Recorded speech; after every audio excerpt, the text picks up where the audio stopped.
Ndugu zangu wa Tanzania, habari za leo. Naomba kusema kwamba nimekuja mbele yenu leo, kwanza ni usiku, kwamba watu walipaswa kulala sasa hivi. Saa 10 usiku sasa hivi watu walipaswa kulala, lakini kiona mtu mpaka sasa hivi ameamka hajalala, na kuamka na kusema kwamba kuna kitu anataka asungumze, ujue kwamba ni jambo liko serious. Kama ambavyo mimi huwa sipotoshi kabisa wala siongei chochote. Ndugu zangu, mnakumbuka maandamano ya Ngorongoro ya mwaka 2024 Disemba, iliyomshinikiza Samia Suluhu Hassan kuja kuunda tume mbili ya kuchunguza mgogoro, lakini kuchunguza pia uhamaji wa watu kutolewa Ngorongoro kupelekwa Msomera andeni mkoani Tanga. Leo kwa nini nasema haya? Nasema haya kwa sababu imepita mwaka na nusu sasa. Majibu ya tume hizo mbili hazijaletwa kwa wananchi wa wilaya ya Ngorongoro. Ndugu zangu, kama mnakumbuka ni kwamba serikali kutokea 2024 na 22 waligeuza mtazamo kabisa katika wilaya ya Ngorongoro. Badala iletwe maendeleo, inaletwa vurugu, unyanyasaji na ukiukwaji mkubwa wa haki za binadamu. Ndugu zangu, kama mnakumbuka, ilianza swala la sakata la square mita 1500 za tarafa ya Loliondo kunyang'anywa kwa nguvu wananchi, na baadaye wananchi hawa kupata shida kubwa sana ya kutaifishiwa mifugo kwa sababu imechukuliwa sehemu muhimu katika maisha yao ya ufugaji, ya kupata maji, chumvi na majani wakati wa kiangazi. Ndugu zangu, ndivyo ilivyotokea katika tarafa ya Sale, ndivyo ilivyotokea katika tarafa ya Ngorongoro. Ngorongoro wakanyang'anywa miradi ili washinikizwe kuondoka Ngorongoro kwenda Msomera ambayo serikali ilikuwa imekusudia. Katika jambo hilo lote tunalolizungumza kwamba hakukuwa na ushirikishwaji kamili pia ndani ya wananchi. Na hata kama tungeshirikishwa, nadhani tungeweza kubadilisha mtazamo, pasilete vurugu na tukashindana kwa hoja, kwamba tukabadilisha maamuzi kutokana na hoja, sio kutokana na udanganyifu, uporaji, masuala ya hovyo, kuumiza watu, kunyang'anya watu mambo ya msingi kama afya.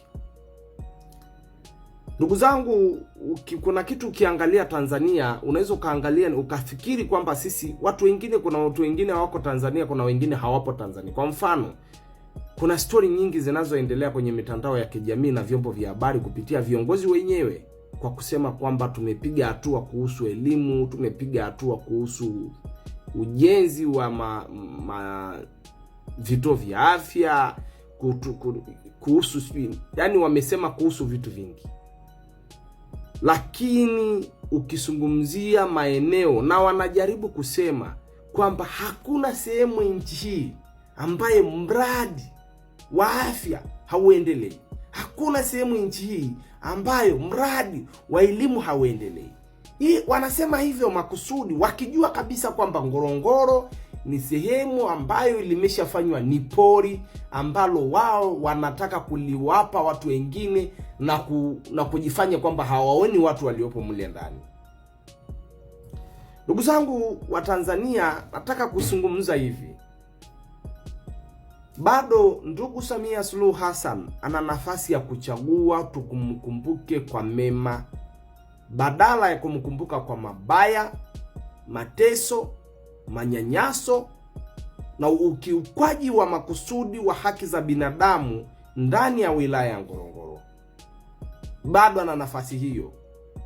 Bado ana nafasi hiyo.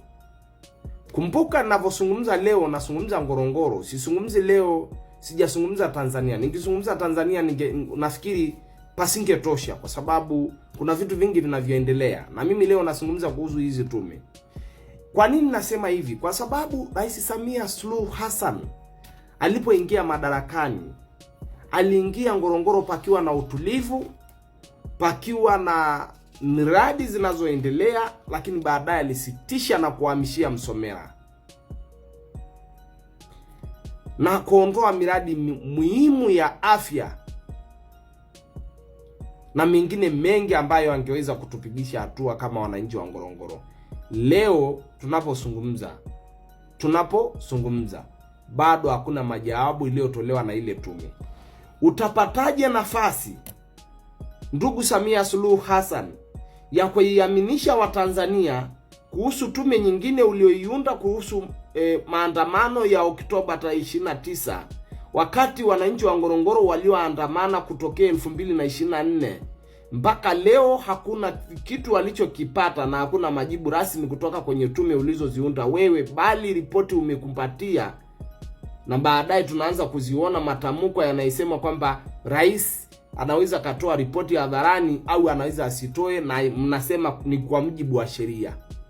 Kwa hiyo sasa, kupitia kauli hizi zinazotolewa kwanza na wataalamu wa sheria, pili na wanaharakati wanaojinasibisha na upande wa serikali,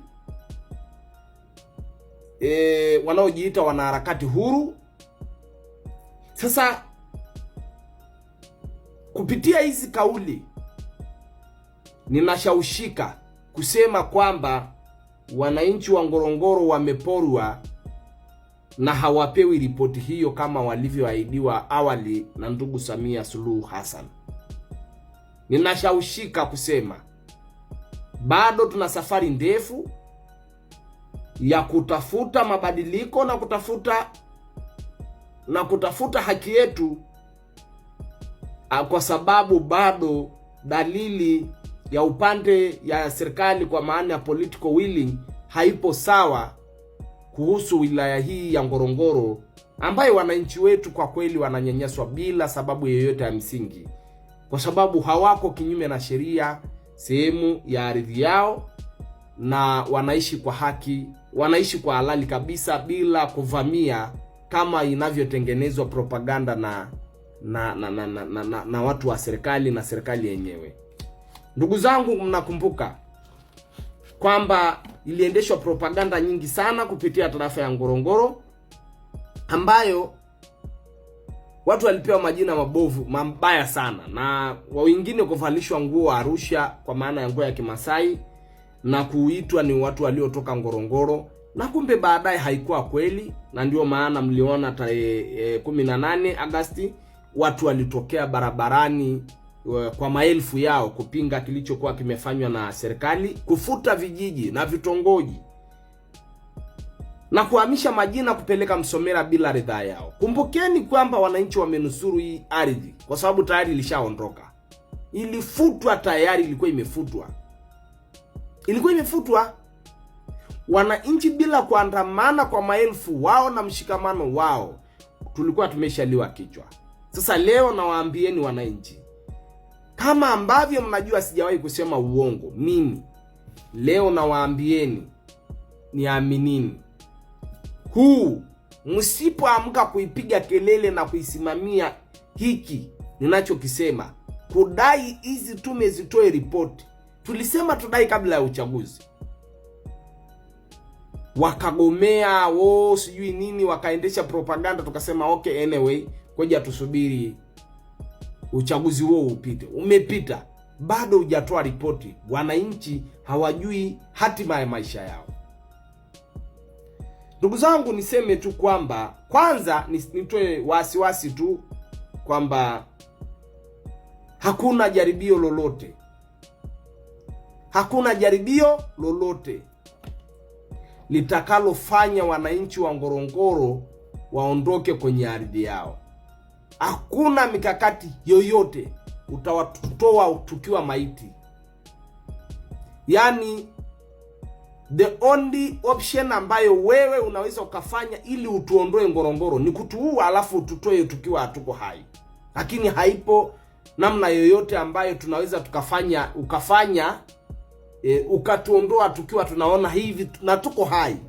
Haipo. Kwa hiyo mimi nachosema, ndugu Samia Suluhu Hassan, toa ripoti ya wananchi wa Ngorongoro waliokuamini kwamba hiyo tume itafanya kazi.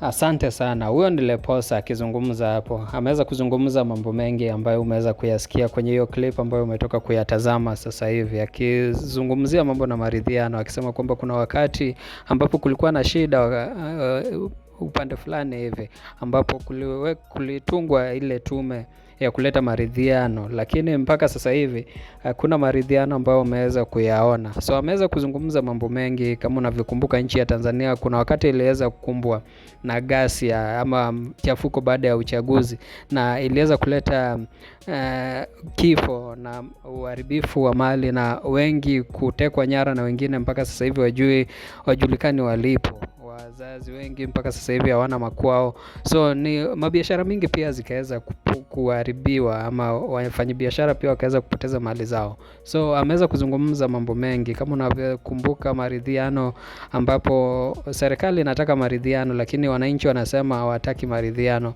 Sijui una maoni gani kuhusiana alichosema Leposa? Kama uko na maoni niachie hapo kwenye comment section. Kama hujasubscribe na kuomba uweze kusubscribe, finya notification bell ndio wakati wote tunapata habari kama hizi unakuwa wa kwanza kuzipata. Hadi wakati mwingine, na kutakia mchana mwema.